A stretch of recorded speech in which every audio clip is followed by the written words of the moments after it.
How can you tell if your ideas are divine inspiration or if they're just something that you're making up in your head? Today's episode, I'm going to share with you some tools that you can practice in taking yourself to your higher self, your inner wisdom, and asking any question that you want, and then learning how to listen for a response so that you can find your way, following your inner guide. You have the answers within you, but as children, we are not taught how to access this inner wisdom. We are taught how to conform to the world around us. We're taught how to play it safe. In the world that our parents understood, their parents before them, and all of the generations that predated us. This is nobody's fault, but it's for us to understand that as a species, we're evolving. Now we are aware, and we're learning and becoming more aware every single day. So it's for us to learn how to start living outside of the box, not just thinking outside of the box. We are just now beginning to understand that the universe that we live in is far more expansive than that which was understood by the generations before us. The concepts that we're going to be reviewing today, these are not new concepts. These are the concepts that Jesus shares in his master work, A Course in Miracles, and that other great masters of the world's wonderful religions have known for since ancient times. And those principles all rest on the fact that we are far more than just what we see with our body's eyes and what we feel with our body's hands and what we can comprehend with our physical mind, that we are unlimited spiritual beings, and that that's where we really reside, and that's where the answers reside. And while it is very heartwarming and reassuring to learn that, we are living in human bodies, and we have to go about our daily lives. That is paying our bills, whatever responsibilities that we have. And so how can we do this? How can we live a life that's guided by that higher part of ourselves that's always connected to our loving source? And so that's what we're going to talk about today. How do we tell when we are being guided by our higher self? And more importantly, how do we access that information when we need it most, when we really need guidance? How do we get it? So to begin, we have to take it upon ourselves to actively re-educate ourselves and how to speak the language of our higher self, and that part of us which is always connected to our loving source. And that language is how you feel and your emotions. And these are the communication tools that our soul uses to help to guide us. It's important to understand that our soul chose to take this form and to be born into this physical world. And our soul did so with a purpose. There is something that we came here to learn, to express. And each of us has our very own and unique and critically important path that we are to follow. Our soul has already set all of the circumstances up for us to achieve exactly what we wanted to when we came here. Our soul remembers all that. We in our physical bodies don't. And so what we need to do is to take responsibility for educating ourselves on how to engage our soul, communicate with our soul through our heart, through our feelings and our emotions so that we can seek the guidance that we so desperately need and deserve. So let's get to work, shall we?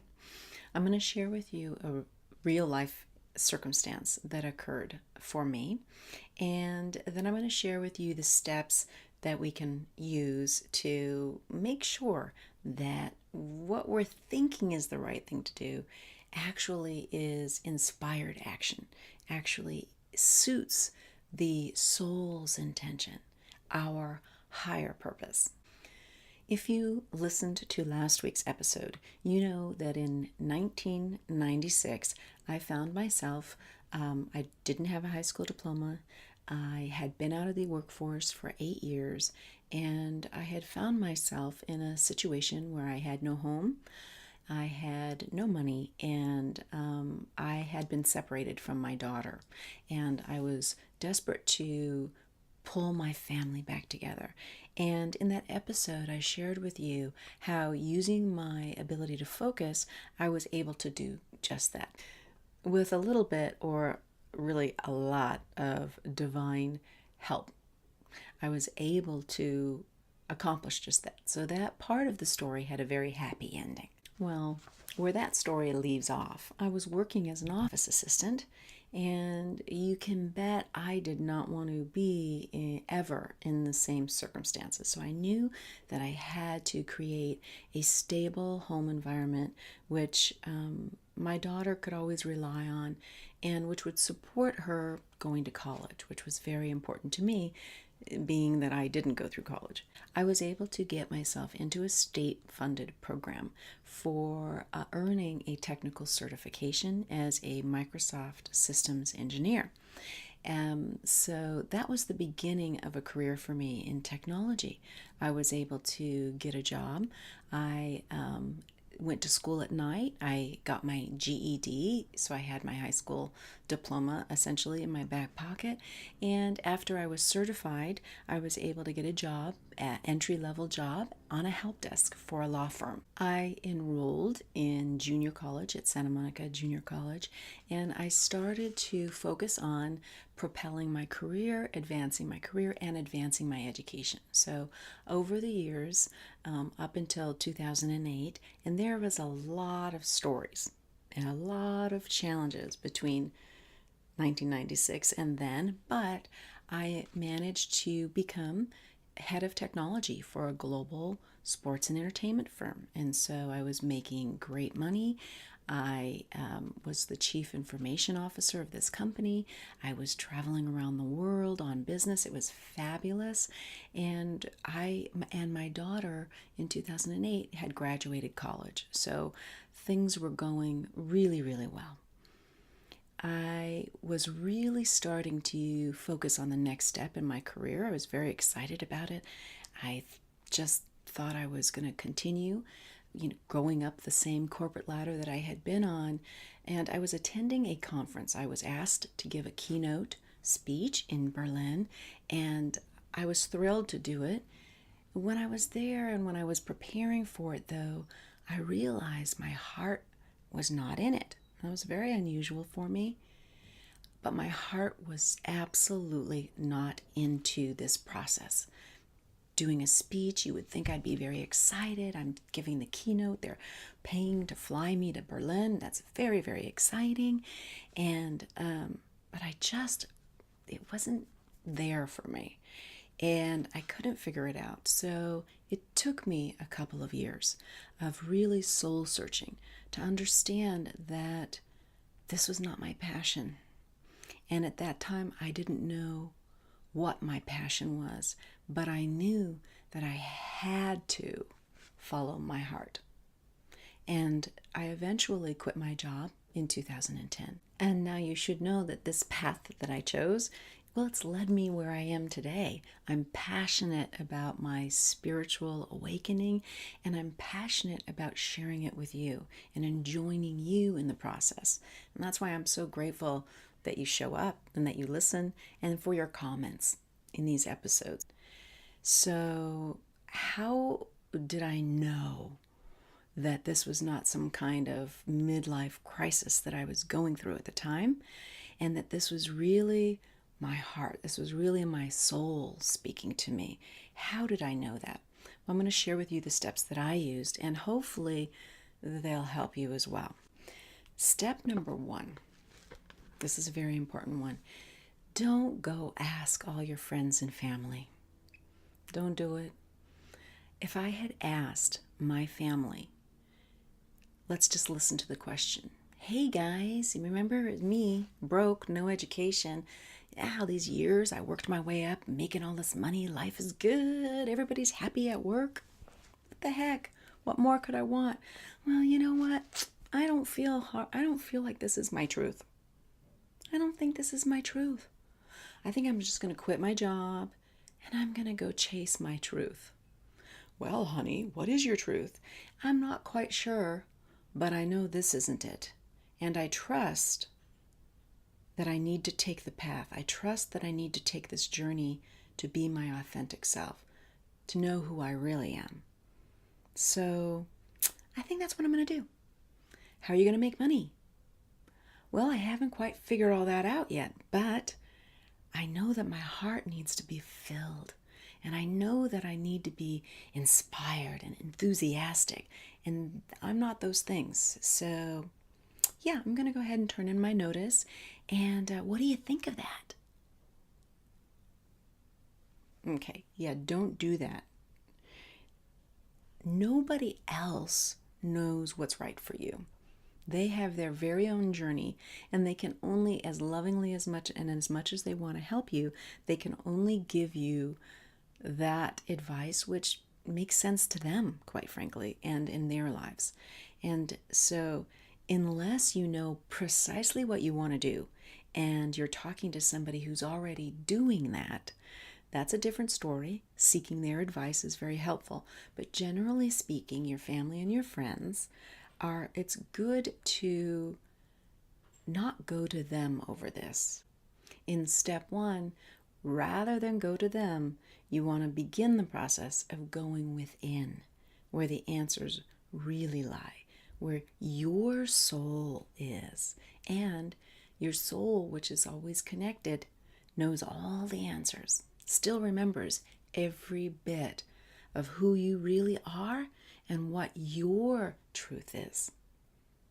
It knows your truth. And your soul wants nothing more than to help you and guide you along the way. Step 2 is you want to ask your higher self for guidance. Your higher self yearns to be in communion with you, yearns to participate in this process with you, and is ready, willing, and able to guide you. But you have to invite it in. You have to invite its guidance in. And so to do that, and to help you to do that, I've created a companion meditation. And I'll put a link at the end of this video, but it walks you through a meditation to go to your higher self in stillness with your question, and then sit and allow the answers to come to you. And you do that by speaking the language of your soul, the language of your heart, not the language of your head. Step 2, and particularly in circumstances like what I was describing in 2010. Now, I quit my job in 2010, but I started the process of asking myself in 2008. And so I kept going to my heart. I kept asking, am I going through midlife crisis, or is this something that my heart must do? If I feel that this is something that my heart must do, this is the thing that makes my heart sing, then I must move forward in that direction. That is the direction of my highest good. And so that was a 2-year process for me. Once I realized that, yeah, as crazy as it sounds, I'm going to have to quit this job and go out into this world and figure out what really makes my heart sing. Then I had to plan it. So I had to let my team know that I'm going to be exiting the organization. We need to prepare for this. Make sure you're all set to go. Make sure that we had a progression plan. And so there were things that needed to be done. Make sure that I was being supported lovingly at home, and make sure to inform my family with enough time so that they were like, "What are you doing?" and get over that, and put together any money that I could, since I wasn't quite sure exactly what I was going to be doing afterwards, and take it from there. And so there was definitely some time. The moral of the story is you have to ask until you are sure. And how do you know you're sure? We're going to get to that. That's where step 3 comes in. You need to trust your feelings, trust your emotions. So the process is fairly simple. You ask the question in stillness, and you say, I think I might quit my job and try something else. And then you consider what the results might be, and you experience and become aware of how that feels to you. Do you feel inspired? Are you tingling all over? Are you enthusiastic? Are ideas flowing to you? Can you see yourself in that new place of peace, in that new place of being, wherever that is? Does that feel right to you? You want to keep asking and keep exploring options. And as you explore each option, when you get to the one that makes you sing, when you get to the one that makes you tingle, where you know, and that feels really good, that feels loving, it's not gonna be, well, I have to break off with this person and tell this person to go jump off a cliff, and it's not going to be like that. Your soul is a loving being. Your soul doesn't do things like that, doesn't think things like that. So you're not, if you're being told, I'm just going to tell everybody go jump off a cliff, and I'm just going to go drive off to the moon because I'm going to drive off to the sunset because that's what I feel like doing. That's doesn't sound, I'm not a judge of it, but it doesn't sound like that's coming from the heart. It sounds like it's coming from some ego. Sounds like it's coming from a painful place, from a fearful place. So you want to keep asking until you get all that out of your system, because there's going to be some of that. And until you get down to, am I doing this because this is what my truth is, my authentic truth? Is this my real purpose? What is that? And then you keep going through that process. In step 3, you have to trust the way that you feel. So when you get to that point and you are singing and you know it's right, and you've run through the scenarios and they all feel good, now it's time for you to fearlessly step forward in a manner that supports your highest good. If you happen to have a very clear idea of exactly what you want to do, now's a good time for you to go talk to people that are doing just that. Investigate and learn, and maybe sense, is this really what I want? And now it's time for you to do some planning. How can you gracefully get from where you are today to where you need to be? What are the steps that feel right? And each step of the way, your soul is there with you the whole time. There's not too many questions for you to ask. You can ask every day, a million times a day, with every question that you have. Should I be eating this? Should I be exercising like this? Should I be going out tonight? However fluid you want that communication, you can get that granular. Your soul's there for you. Your higher self, that inner guide, is always present. I hope that you find these steps to be helpful in connecting you to that inner wisdom, that guide that's your special guide. And I look forward to hearing your comments. I'll go ahead and put a link at the end of the video to the meditation, and I hope that you will join me next week for another episode of Breadcrumbs from the Soul, same time, Wednesday, 7 p.m. Pacific time. And until then, I hope that you have a blessed week.